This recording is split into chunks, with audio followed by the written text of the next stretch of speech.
Në këtë edicion do të ndiqni. Me 15 prill është thirrur seanca konstituive e Kuvendit të Kosovës. Qytetarët skeptik se kush do ta bëjë qeverinë, pozita apo opozita.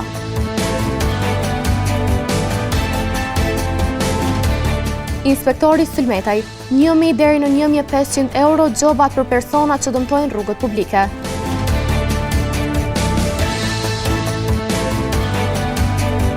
Ure dëmtuar, digë rënuar e mbeturina pa fund në një pjesë të Shkugëzës.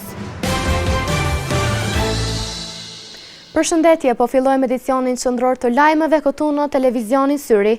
Zhvillimet e fundit politike kanë ngjallur diskutime të shumta edhe në opinionin publik, se çfarë mund të ndodhë në seancën e 15 prillit. Disa qytetarë vlerësojnë se qeverinë do ta bëjë partia fituese, por ka edhe të tjerë që janë skeptik nëse kjo do të ndodhë. Presidentja e Kosovës, Vjosa Osmani, ka caktuar 15 prillin si ditën kur është planifikuar të bëhet konstituimi i Kuvendit të Kosovës, ndërka që regjistrimi i deputetëve sot vetëm se ka filluar dhe do të vazhdojë edhe ditëve në vazhdim. Mediumi ka pyetur disa qytetarë në lidhje me konstituimin e qeverisë dhe kush sipas tyre do ta formojë qeverinë e ardhshme. Njëri prej tyre u përgjigj se qeveria do të krijohet nga ai që ka fituar shumicën e votave. Qeveria të formoj që ka fitu ma shumicën, që ka shumicën, 48 deputet, ati të takon. Pse mendon ashtu? Pse mendon se ka fitu. Se do të merë qeverinë opozita, me 4, sa ka opozita i ka opozita. Si mendojnë të morën qeverinë ata, si mendojnë të aleqen qeverinë ata. Kurse populli dënë 48. Ndërka që një tjetër mendon se nuk është më rëndësi se kush e formon qeverinë, sa është e rëndësishme që Kosova të mos shkojë edhe një herë tjetër në zgjedhje. Për mua, mendoj se solucioni më i mirë është që të kemi një konsensus ose një marrëveshje përbashkët pa marrë parasysh parti fituese ose parti tjera opozitare, në mënyrë që mos ta çojmë edhe një herë Kosovën e zgjedhjet, se ato kushtojnë në të gjitha aspektet, prandaj ne nuk e kemi luksin Kosovë që të bojmë për një kohë të shkurtë zgjedhje tjera.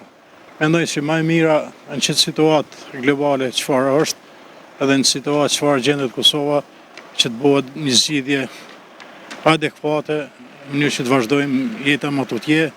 Një qytetare u shpreh se qeveria ardhshme do të formohet nga opozita. Opozita. Do ta fitoj, inshallah, bëhet mirë, do ta fitoj, inshallah. Inshallah, bëhet mirë për shtatëritë. E për një tjetër qytetar, formimi i qeverisë do t'i bëjë bashkë të gjitha partitë për të mirën e vendit. Të gjithë këta qytetarë që kanë votu këto subjektet politike, i kanë votu për një qëllim për me dhënë kontributin për këtë vend, për shtetin, për qytetarët. Unë mendoj se të gjitha partitë duhet të bëjnë bashkë për të mirën e këtij vendit. Ne t'i lënë onash, ato inotet politike që i kanë. Sipas rregullorës së Kuvendit, seancën konstituive deri në zgjedhjen e kryetarit të Kuvendit e drejton deputeti më i vjetër në moshë, duke u ndihmuar nga deputeti më i ri në moshë. Personat privat, por edhe kompanitë të cilat prishin rrugët publike, inspektohen nga Inspektoriati Komunal nëse nuk rikthejnë rrugët në gjendje të rregullt. Samir Sulmetaj, udhëheqësi i sektorit të Inspektoriatit të Shërbimeve Publike në Gjakov, thotë se shumë shpesh kemi shqiptuar edhe gjoba konform ligjeve në fuqi. Personat privat, por edhe kompanitë të cilat prishin rrugët publike, inspektohen nga inspektorët komunal nëse nuk e rikthejnë rrugën në gjendje të rregullt. Televizioni Syri disa herë ka raportuar për gropat apo rrugët të prera nga ndërhyrje private apo kompanitë, të cilat kanë lënë rrugët publike si mos më keq. Në lidhje me këtë problematik, udhëheqësi i sektorit të Inspektoriatit të Shërbimeve Publike në Gjakov, Samir Sulmetaj, tha se inspektorët vazhdimisht kanë gjobitur këto raste. Inspektorati nuk jep leje, marrin leje ndërtuim për urbanizëm, shumica e njerëzve marrin leje, gjithashtu edhe kompanitë. Këtu në këtë rrugën në fjalë është ka punon Ketsi.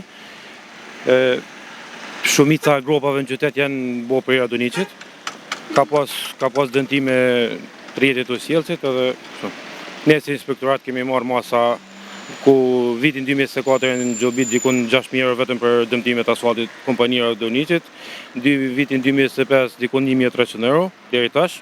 Jemi në procedurë edhe për vendet tjera. Përveç kompanive, gjobitjes nuk i kanë shpëtuar as qytetarët.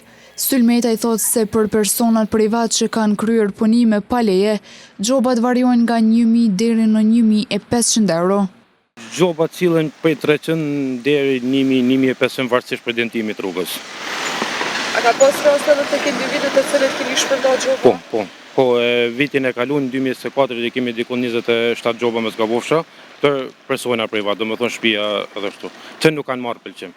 Disa kanë pas pëlqimin, nuk kanë kthyer në fatin e dur, po ka gjoba, po definitivisht ka gjoba. Sulmeta apeloi te qytetarët që të jenë më të kujdesshëm në këtë drejtim, sepse nëse nuk i respektojnë rregullat, do të gjobiten konform ligjeve në fuqi. Një objekt i vjetruar në fshatin Vogov po konsiderohet rrezik për banorët, në gjendje në të cilën ndodhet. Rreziku është permanent, thot njëri nga banorët e fshatit. Madje ai kërkon që institucionet përgjegjëse ta largojnë sa më shpejt. Në rrugën nacionale Gjakov Qafprush gjendet një objekt i cili është gjysmë i rënuar dhe përbën rrezik për banorët e fshatrave Vogov dhe Zhub. Lek Maksuti, banori Vogovës, tha se ky objekt që nga pas lufta përbën rrezik sidomos për fëmijët e fshatrave përreth. Ky është një objekt, mbetje e ish policisë të atërshëm asaj kohe, dhe sigurisht është i rrezikuar për vetë banorët, por kisha bë apel të zonat përkatëse Treblisë Kosovës, gjese, komuna Gjakovës, të vujnë dorë, arsyeja është se ne po na ndodhin shumë herë kësi raste. Sipas Maksutit, përveç që përbën rrezik edhe frikë nga shembja, këto mund të bëhen edhe veprimtari tjera në dëm të komunitetit. Si banori i kësaj treve, të fëmija mund më ardhë dhe kjo objekt mendoj dhe besoj se mund të përdoret për gjona negative të trive, trejave, e bashkë janë që mundësisht të kenë parasysh institucionet përkatëse në këtë objekt se ta rigjenerojnë, se ta hekin, ose ta bën ata që dinë vetë se çka duhet të bëhet. Për të kuptuar më shumë rreth këtij objekti që përbën rrezik permanent për banorët, ju drejtohem komunës së Gjakovës, saktësisht drejtorisë së shërbimeve publike, të cilët kanë pohuar se pasi objekti dikur ka qenë në pronësi të ish milicisë jugoslave, ky objekt mund të jetë në pronësi të Ministrisë së Brendshme.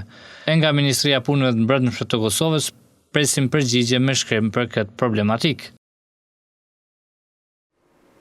Infrastrukturë e dobët, dig e rrëzuar, mbeturina pa fund e urë të dëmtuar, të sheh syri në një pjesë të Shkugëzës, edhe pse ky lokacion është i destinuar për rekreacion. Nga kompania rajonale e mbeturinave Qabrati, thonë se do të pastrojnë mbeturinat, por diga dhe ura nuk janë në kompetencë të tyre. I mbushur me mbeturina, dig të rënuar e urë të dëmtuar, kështu duket pamja të lumi në parkun Shkugës. E gjithë rrjedha e lumit në këtë vend është mbushur me mbeturina nga më të ndryshmet. Kryeshefi i kompanisë rajonale të mbeturinave Qabrati, Bear Freizi, tha se së shpejti do të bëjnë pastrimin e mbeturinave në shtratin e lumit. Lumi i cili ka lënë aty, në baza mujore ose javore pastrojmë gjatë sezonës verës ose gjatë sezonës pranverës ku s'ka rreshje.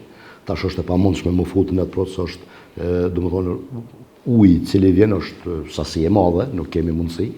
Kështu që kur bie sasi e ujit ato edhe pastrojmë. Ndërsa për ndërtimin e urës, kryeshefi thotë se ura është dëmtuar në mënyrë vandalizme dhe nuk është kompetencë e ndërmarrjes që ai menaxhon që të bëjë ndërhyrje. Nuk po mund të paraqyjoj, është një grup i njerëzve, është një tonësi e njerëzve që janë ka i prishin hapësinat publike, të cilat jemi ka i bëjmë më shumë mund.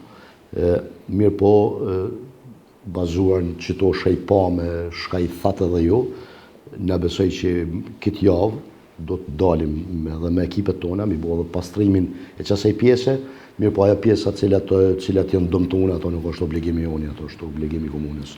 Komuna besoj që do të ndarë masa. E për digën në lumë, Freizi tha se kjo është kompetencë e komunës së Gjakovës. Të 3 e-kiosqet në qytet jo gjithmonë janë funksionale. Kjo pasi shumë shpesh shfrytëzuesit e tyre nuk i përdorin me saktësi ato. Nga komuna apelojnë që për çdo paqartësi në shfrytëzim të shërbimit të drejtohen te zyrtarët e gjendjes civile. E-kiosqet e vendosura në pjesë të ndryshme në qytet jo gjithmonë janë funksionale dhe në gjendje të rregullt. Qytetarët brapa kamerës thonë se ka raste kur shërbimi nuk punon, i mungojnë fletët për dokument apo dhe ndonjë problem tjetër teknik. Për këto probleme teknike, Dardan Krypan nga komuna e Gjakovës thotë se shumë shpesh ndodh që qytetarët të mos i lexojnë si duhet instruksionet dhe gjatë marrjes së shërbimit bëjnë gabime të cilat pastaj rezultojnë me mos funksionimin e shërbimit. Krypa gjithashtu ka apeluar te shfrytëzuesit e e-kiosqeve që të raportojnë se cilin rast kur vlerësojnë se nuk po arrin të marrin shërbimin. Për shërbimet që ofrojnë të 3 e-kiosqet në qytet, siguruam edhe disa prononcime nga qytetarët. Ata thonë se nga ky shërbim fitojnë edhe kohë, por gjithmonë pretendojnë se duhet të ketë më shumë se 3. Po jo është mirë këto e-kiosqet me punu se për çdo rast e ki më afër, edhe nxerr kur dush, e kështu më shkon komunë bëva që dush me prit pak. Aty punojnë të trasën katë, tani më sa nesmunësh. E kjo është mjesëardhë për popull dhe për të gjithë. Ma mirë se qysh, po ku më mërë me bë më shpesh, për shembull. Që tu ofër spitalet në disa lokale. Janë një lehtësim për banorët, se ka mundësi në çdo kohë dhe më shpejt me nxjerr dokumentin, pa pritje në radhë. Kujtojmë se në 3 muajt e parë të vitit 2025 nga shërbimi i e-kiosqeve të vendosura në Gjakov janë tërhequr gjithsej 363 certifikata, kështu bëjt të ditur nga zyra e gjendjes civile në Gjakov.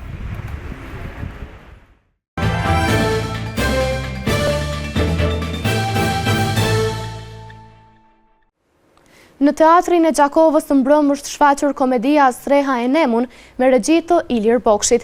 Performancat skenike të aktorëve Albulena Kryeziut, Ledion Zoj dhe Adrian Morina u mirëpritën nga audienca në sallë.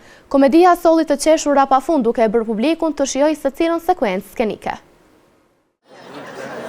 Mbrëm në teatrin e qytetit Hadisheu në Gjakov u dha shfaqja Streha e Nemun me regji të Ilir Bokshit e bazuar në veprën Liza Nemaj nga Pozgaj Solt. Kjo shfaqje tregon me skena humori e dram historinë e një gruaje e cila ballafaqohet me vetmin dhe kërkon martesën nga burra të ndryshëm. Kjo është sa komike dhe tragjike kjo temë, sepse trysnia që shoqënia ju bën personave përgjithësi, sidomos grave pas 35-tave, për të martu është absurde në shekullin 21, por ja që të ne ekziston, e them me keqardhje.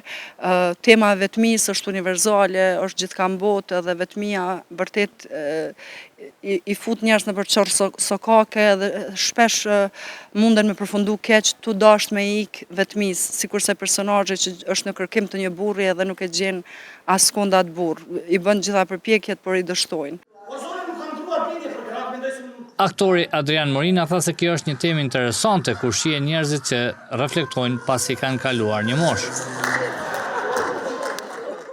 Sigurisht një temë që ju flet krejt shoqënive, me idenë që krejt ne rritemi në kërkim të gjysmës tjetër, që ka thonë John Lennon, sa keq që na mësojnë kërkim gjysmës, thosë na jemi gjysmë, po na kemi ardhur të plotë këtë botë. Edhe ky personazhi i shfaqjes që ju e pa sonte, Streha e Nemun, është në kërkim të një gjysmës së saj, gjysmës vet. E dhonën më tepër mas pjesës jo shpirtërore, po e harrume prej punës, prej jetës, prej studime, prej gjithçka dhe në moment të gjen veten që është 40-tave dhe ka nevojë me nis prej fillimit një jetë të re.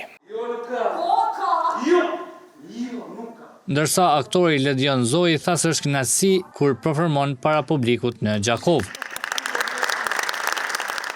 Në shi vetmi qytet që është pjesa më e madhe e shqiptarisë, domethënë, që është një qytet me kulturë, domethënë kur themi Gjakov ne të Shqipërisë themi që jo Korça, jo Shkodra, po kur themi Shqipëri themi Korçë, Shkodër, Gjakov, domethënë, nuk ka se si të mos ndihesh mirë apo i dorëtrokitur nga publiku. Me skenografi të Petrit Bakallit dhe kostumografi të Alma Krasniqit, shfaqja Streha e Nemun, pas premierës në Prishtinë e Tiranë, u prit mirë nga publiku në Gjakov.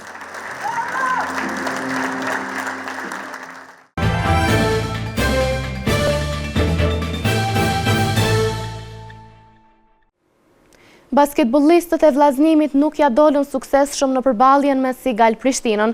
Këta të fundit u shpallën fitues në çerekfinalen e parë të play-offit. Sigal Prishtina ka fituar çerekfinalen e parë të play-offit ndaj vllaznimit në dramën e zhvilluar në kryeqytet me shifrat 71-69. Ndeshjen e nisën mirë Kuqezin nga Gjakova duke kaluar 14 pikë e përsinë në 10 minutashin e parë, 11-25 derisa fituan çerekun e parë me rezultat 17-28. Prishtinasit u rikthyen furishëm në periudhën e dytë për të përmbysur shifrat 34-30, ndërsa pjesa e parë përfundoi me rezultat 36-36. Pjesa e dytë ishte shumë interesante ku drama ndodhi në sekondat e fundit. Mysafirët po fitonin 65-69, 1 minutë nga fundi, por Daniel Lekndreaj ishte vendimtar me 4 pikë radhazi në një kërcim në sulm, derisa pikët e fitores i shënoi Olin Carter. Daniel Lekndreja ishte më i miri te vendasit me 18 pikë e 9 kërcime, kurse te mysafirët Don Pulloshka kishte 13 pikë e 7 asistime. Ndeshja e dytë zhvillohet në Gjakov të shtunën mbrëma. Skuadra që shënon 2 fitore kualifikohet në gjysmëfinale. Në vazhdim të ndjekim parashikimin e motit për ditët në vijim. Dita e sotme është karakterizuar nga mot i ndryshueshëm, me temperatura që kanë lëvizur nga 2 deri në 14 gradë Celsius. Për nesër, temperatura do lëvizi nga 6 deri në 17 gradë Celsius, karakterizuar nga moti i vranët e me diell. Edhe shtuna do të karakterizohet nga moti i vranët e me rrezë dielli, me temperatura që do variojnë nga 4 deri në 18 gradë Celsius. Të dielën pritet të mbizotrojë moti i vranët e me rrezë të kopaskoshme dielli, me temperatura që do lëvizi nga 7 deri në 21 gradë Celsius. Moti i vranët e me diell pritet të mbizotrojë edhe të hënën, me temperatura që do variojnë nga 9 deri në 21 gradë Celsius. Moti i vranët pritet të jetë të martën, shoqëruar me temperaturë minimale 9 gradë, ndërsa maksimalja pritet të jetë 20 gradë Celsius. Dje deri në 24 gradë Celsius pritet të jenë temperatura gjatë së mërkurës, karakterizuar nga moti me diell e vranësira.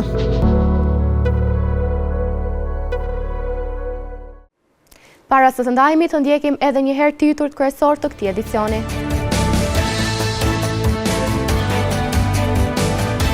Me 15 prill është thirrur seanca konstituive e Kuvendit të Kosovës. Qytetarët skeptik se kush do ta bëjë qeverinë, pozita apo opozita.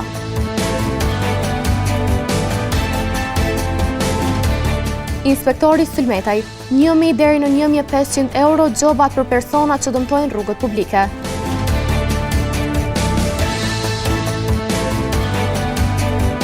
Ure dëmtuar, digë rënuar e mbeturina pa fund në një pjesë të Shkugëzës. Këtu merr fund ky edicion qendror i lajmeve. Ju mund të vazhdoni të na ndiqni në televizionin Syri, si dhe në rrjetet tona sociale. Mirupafshim.